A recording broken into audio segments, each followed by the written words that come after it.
Have you ever wondered if your training's actually growing your muscle? We have a 3-step process to find out.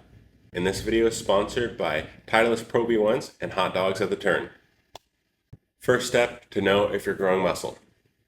Comparing mesocycle to mesocycle, strength and repetition strength. If you're getting stronger and or adding reps over time, it's very likely that you're growing skeletal muscle. It's very hard for your brain and neuromuscular system to get linearly stronger over time. What has to occur is your body actually has to lay down physical muscular tissue, and then your brain learns to get stronger with that new muscle fiber that you built. So if that new muscle fiber is not there, your brain's likely not going to continue to get much stronger beyond a certain point. Assuming you're an intermediate and not a beginner. If you're a beginner, you're probably growing by watching this video. It's called Newbie Gains. By the time you get up out of this chair, you'll have added 1.5 inches to your biceps, and we all hate you. One caveat to this. Be sure to track your rep strength and your overall strength at the same point between mesocycles.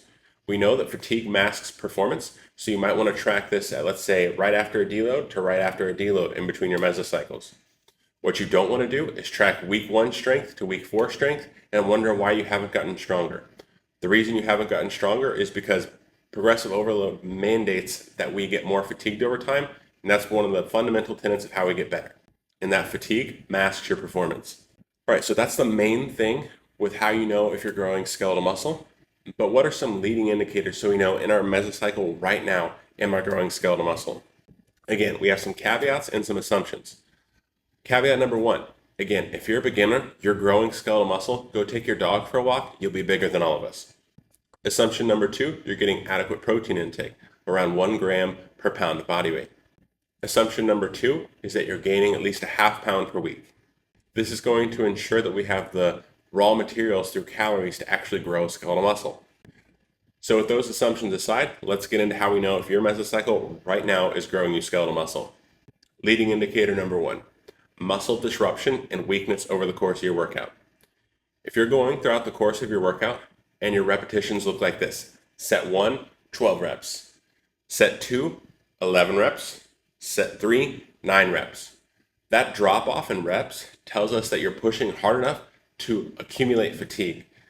That weakness and fall off tells us that there's a large degree of stimulus there. Furthermore, what's going to accompany this is what we call disruption. Disruption is the inability for your muscles to contract normally. So like maybe you're shaking a little bit, maybe if you try to reach the door handle, you miss or something, you get out of the leg press and you have to hold on a little bit.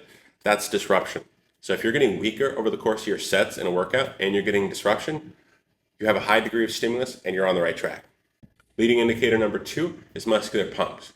It's a little bit contentious in the literature if muscular pumps are directly hypertrophic. My interpretation of the literature is that they are at least slightly hypertrophic, but we do need more data on this. What we do know is that if a muscle pump is present, that blood flow, swelling to the area after you're doing the bicep curls, we know that you are likely having a large degree of stimulus. Stimulus plus food and calories and sleep equals growth. So far so good. If you have muscle disruption, weakness over the course of your sets, and a pump, you're well on your way to knowing you're growing skeletal muscle. Lastly, soreness. If you're getting next day soreness through the target muscle, what we know for sure is that you had a stimulus. You can have a good workout and not get sore and grow skeletal muscle. But if soreness is there, we know for a fact that you had a large degree of stimulus through physical disruption of tissues in the muscle fibers.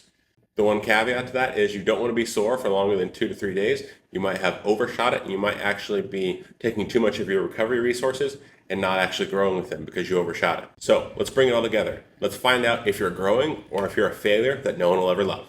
Step 1, look at your strength and your rep strength over the course of mesocycle to mesocycle at the same point in the mesocycle. If those are going up, congratulations, you're well on your way to strength and someone loving you. How do you know if you're growing right now? If you're getting high degrees of disruption and weakness in the target muscle within your workout, if you're getting a large degree of muscle pump within the target workout, and also if you're getting some or a large degree of soreness. These all act as leading indicators like mini flags pointing you in the right direction, and if they're all 3 there, you for sure know you're moving in the right direction. Stacking on top of that, making sure you're sleeping at least 7 to 9 hours, getting in a gram per pound of protein, and gaining a little bit of weight, probably a half pound per week. At the end of 6 months, you're going to be prepared to fight Thanos or find love. Hopefully this helps on finding out if you're growing skeletal muscle, and good luck on your next celebrity dating show, which we all know that's your goal.